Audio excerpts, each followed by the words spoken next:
几年前没有花椒树的时候，特别想种上一棵，就像很多朋友在留言中提到的，非常想知道怎么样才能得到一棵花椒树。不过大家有没有想过，你真的需要一棵花椒树吗？我种了好多年的花椒，还是有不少的感受的。今天就跟大家谈谈关于花椒的话题，看看是不是能回答你们的疑问。好像大家对花椒树还是挺感兴趣的。来看一下我这棵花椒树，这是一棵已经长大了的花椒树了。这棵花椒树下边的花椒粒粒已经给采摘下来了，是在霜冻日之前就采下来了。现在的叶子已经有点黄了，是因为霜冻已经到了。我们也是特别忙，没有抽出时间。不过花椒呢倒是不怕霜冻。今天呢算是一个难得的好天气了，也是挺暖和的。我争取能把这棵花椒树上的花椒都给它摘下来。我这边还有一棵小点的花椒树，这棵花椒树是和刚才那棵长成的花椒树在同一年种下的，当时这个苗稍微的小了一些。不过这棵花椒树为什么会长得这么小呢？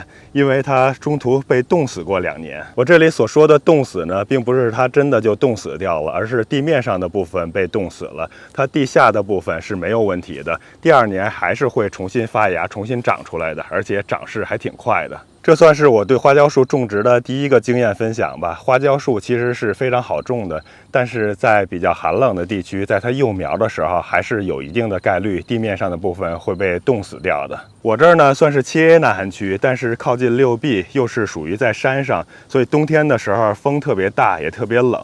好多果树如果是适合7区的，还是有一定的几率会被冻死的。要说我从种植过程中吸取的一个经验呢，那就是我会从春天的时候从小苗开始种起，这样有足够的时间到入冬前它能长得稍微的茁壮一些，这样的话抗冻能力会强。另外在入冬的时候，在它的根部周围铺上一些碎木屑，这样能起到一定的保暖作用。如果不是运气特别差，赶上特别寒冷的冬天，只要能熬过一个冬天，第2年长大了，基本上就不会再被冻死了。关于种植的第2个经验分享呢，那可能就是施肥了。花椒树的施肥和其他的果树并没有什么太大的区别，在幼苗的时候，2年内你可以在秋季的时候给它的根部周围施一些有机肥。施肥的位置也没有什么特别的，选择在树的滴水线附近就是比较合适的。如果图省事儿的话，可以从树干算起，在它的周围40到60厘米的地带施肥。树的另外一个比较合适的施肥时间就是春天树刚要发芽的时候了。这个时候我一般会选择10-10-10的复合肥，在根部的周围挖上一圈的小沟，然后把肥均匀的撒在里边，填上土就可以了。一般这些树在长到2年多或者是3年的时候，我就会停止秋天施肥，只在春天给它施1次肥。施肥的量按照10-10复合肥计算，每英寸的树干粗度大概要施1磅的肥料。像我这棵树呢，明年春天在施肥的时候，就大概施2到3磅就够了。不过话又说回来，像这种成年的树啊，一旦是长起来了，你不给它施肥，到秋天也是能有不错的收获的。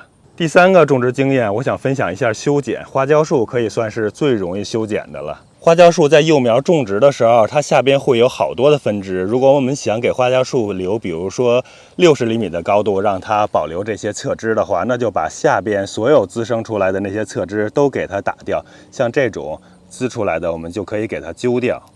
还有就是花椒的根部会不停地滋生出这种小苗来，如果它离根部太近的话，那也是我们及时的都给它修剪掉。如果它离的根部稍微远一点，而我们又想保留这种小苗，让它继续繁殖的话，那可以给它挖出来，给它种到花盆里边，这样的话可以继续繁殖一棵新的花椒树。关于花椒树的上半部分，我一般会选择留主干型，让它自然的生长，自然的分叉。你像这棵大点的花椒树，它的主干在生长过程中是自然的发生弯曲的，我其实并没有太在意，也没有管它。最后长成大树之后，我们看整体的树势也是挺均匀的。这棵树我在2年前修剪过1次，把那些过密的枝疏除掉了一部分。去年都没有修剪，今年我入冬之后呢，打算把这些现在大家看到的翘在外边、长得很长的那些，再给它回缩一下，让它短一点，这样能控制树形，不要长得特别大。还有像这种长得特别高的尖儿，我也会把它缩短一点，否则的话明年就够不着了。控制树的高度的话，一般我会选择从树的尖部的地方往回找一个比较合适的小枝给它带头。比如像这个，我把前面这2个大枝就都给它剪掉。如果想给它留到这个高度的话，那就从这个地方给剪一刀，这样的话这树就矮化一些了。就不会再继续长得特别高，够不到了。像这棵小树，我觉得树形长得还不错，所以我今年不会给它做任何的修剪，让它自然生长，到明年看看情况再调整就行了。总体上来说呢，花椒树的修剪并不像其他果树那么讲究，你剪与不剪，最后都能长出很不错的树形。唯一的缺点，如果你太长时间不剪的话，它可能长得太密或者是太高大了，不方便。对了，最后还想说一点，我虽然前面介绍了施肥的原则，但是那些原则呢，我基本上对果树来说都是严格遵循的。像这棵花椒树，其实从去年春天一直到现在，我一次的肥都没给它施过。大家看看上面挂的花椒的数量还是挺多的，而且质量也还挺不错的。可以看出这花椒树啊，从施肥、修剪和管理角度是多适合懒人种植的树呀。花椒树适合懒人种植，还有一点特别大的优势，就是它的叶子呀、果实呀，还有树皮都是有一股特殊的气味，所以这就保证它基本上是没有什么虫害的。而且大家都知道，我菜园里边鹿害特别严重，好多的其他的果树都会被鹿啃咬，但是花椒树从来没有一次被鹿咬过。这些鹿啊，或者是其他动物啊，绝对是不喜欢它的气味的。包括这棵小树，甚至是它在幼苗的时候，我也从来没有担心过。而且这花椒树不仅是有气味，你看看上面还长满了刺，这是自我保护能力多强的一种树啊！从气味到物理形态，全方位的保护。说了这么多的优点了，花椒树有没有什么缺点呢？大家可能已经猜到了，缺点还是挺显而易见的，就是这满树的花椒可怎么摘呀？摘起来太难了。像这棵花椒树，前一阵子丽丽把周围下边这种低处的都给它剪掉摘下来了，但是高处没有摘。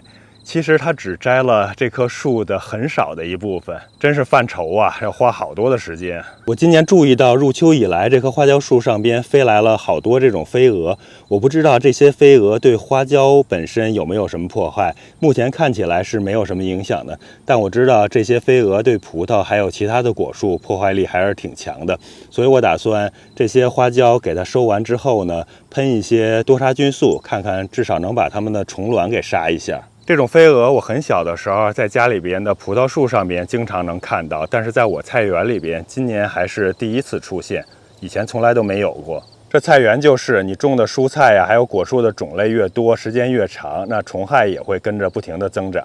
人和这些害虫也算是道高一尺，魔高一丈吧，整个是一个斗智斗勇的过程。有机种植呢，我们只要控制好整体的生态平衡就够了。到了最复杂、最费时间的环节了。不知道天黑之前能不能弄得完。我把推车拿过来，先把这些不用爬梯子能摘下来的给它摘下来。有这个车在下边还挺方便，这样剪下来就直接掉到车里了。哇，一不小心就扎手了，真是得特别小心才行。丽丽在摘的时候就说她扎了好几次手，所以她也不是特别愿意摘这花椒。不知道大家有没有特别好的摘花椒的方法？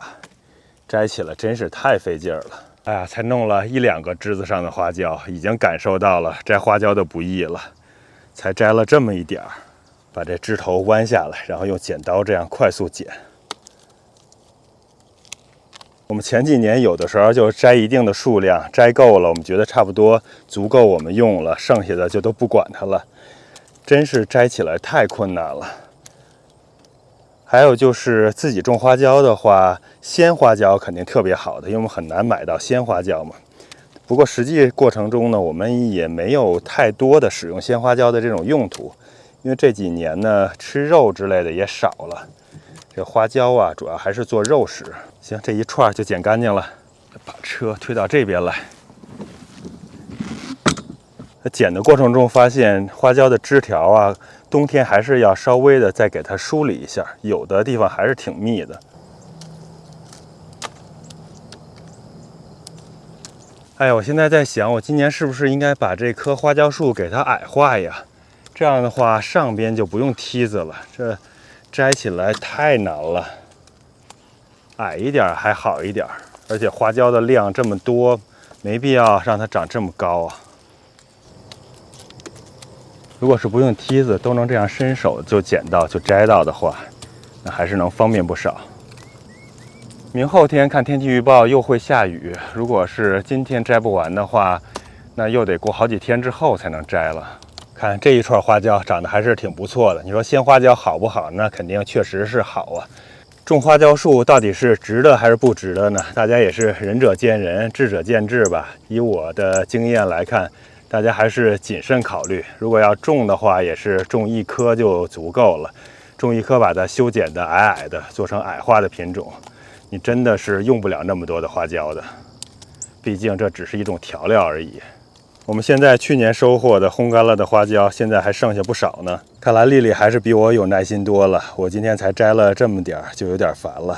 不知道大家能不能体会那种你怎么摘也摘不完，就像是无穷无尽的那种感觉。我突然想到，我反正要冬天的时候把这棵花椒树给矮化的，干脆就现在做吧。这样的话，上边部分我也不用特别费劲儿摘了。就把需要矮化这种枝条给它直接剪下来，然后之后在树下边我再把花椒摘下来，这样应该是省事儿多了。剪刀拿来了，可以开剪了。这花椒树剪枝也不容易啊，总是担心会被扎到。我打算把这些高出来的枝条全给它剪掉。哎呀。这种长枝还是像刚才介绍的，把头部给回缩，留这种向外生长的这些枝，让它继续带头。像这个呢，也是太长了，从这儿回缩。哎，这看样子是周围的枝条，如果我不给它剪去一部分的话，我也靠近不了中心的部分。像这种过密的枝条，直接就疏除掉一部分；像这种重叠长在一起的大枝，也给它剪掉一部分，这样看起来就疏松多了。这真是没想到，原本是想只是摘花椒，现在变成给花椒剪枝了。这边这主干留一个弱点的枝，让它带头，这样能延缓树势的生长。行了，这棵树这就修剪差不多了，花椒也大部分都剪下来了，树上还剩了一些。接下来的任务，我就把捡到地上树枝上的花椒都给它收了吧。大部分的花椒都在地上了，这就好弄多了。再看看远处，太阳很快就要落山了，不得不又感慨一次，这摘花椒真是费时间呢。哇，这回就容易和快速多了。剪完花椒之后，这些枝子晾干了，得赶紧给烧掉，不然放在哪儿都容易扎到。对了，关于这种新鲜摘下来的花椒，不知道大家有什么特别好的用法没有？怎么样才能大量的给它消耗掉一些？否则我们就只能给它烘干，然后储存起来了。这一放可能又是1、2年，花椒消耗起来实在是太慢了。哇，这一串花椒挺多的。天色已经完完全全黑下来了，地上的花椒终于处理完了，装了这么多，当然里边有好多叶子，还得再2次处理一下。先回去了，明天找时间再处理。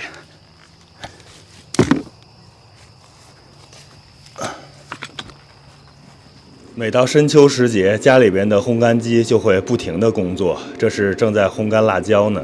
烘辣椒干的时候，我们通常是调成华氏的125度，然后至少要烘上20个小时。当然，具体的时间还是取决于辣椒的品种，还有之前我们在外边晾晒之后的干湿程度。这边是我们前一阵子已经烘干好了的花椒，再把花椒籽抖一抖，抖下来一部分，就可以装在瓶子里密封保存了。花椒烘干起来要比其他的蔬菜容易很多，一般我们就是95华氏度给它烘上1到2天就可以了。上午一直阴天下雨，这会儿终于出太阳了，可以把花椒拿出来晾一晾了。这是昨天晚上摘回来的花椒，因为晚上和上午要下雨，就直接放到车库里，先暂时保存在这儿了。趁着天晴的时候，赶快把它拉到有阳光的地方晒一晒，等下还要把叶子给挑出来。我这地方适合晾晒的时间并不多，天气也并没有那么干燥，所以稍微的晾干一下就要拿到室内用烘干机把它烘好，之后就保存起来了。这把叶子全都分离出来，还要稍微的花点功夫。昨天提到了花椒的繁殖，花椒可以用种子种，就是用这种已经成熟了的黑色的种子，第2年春天的时候直接来种植就好了。不过这种用种子繁殖的方式呢，缺点是比较费时间，从种子发芽到小苗，再到长成大树，要好几年的时间。一个比较快速的方式呢，是用花椒树周围那些窜根长出来的小苗给它挖出来种植，这样的话有2年的时间就可以长成一棵树了。如果养得好的话，甚至是种下去1年多就可以结花椒了。像这种长在花椒树周围窜根出来的小苗，我们把它挖出来，会发现往往它都是带有一点点的根的。这些给它种下去，细心的照料，很快就可以长大了。还有一种方式是把枝条剪下来做扦插，大家有机会也可以尝试一下。再来看看昨天边收获边修剪后的树形，白天看起来还是不错的，我感觉还是挺满意的。这树上还剩了好多的花椒，我就等天气好的时候再找机会慢慢的给它收获了，或者也有可能就不去管它了。我知道很多朋友都挺想种花椒树的，如果前面提到的3种繁殖方式你都没法做到的话，那也可以到网上找一找，看看有没有人卖花椒树的小苗，直接买1棵就好了。最后还是建议大家三思而后行吧，因为摘起来实在是太困难了，用途也少，用不了多少。如果真的确实很想种的话，那种1棵树就足够了。反正我种了这么多年的一个感受就是，不如种1棵桃树，或者是种1棵亚洲梨。最后大家是怎么想的呢？欢迎留言分享。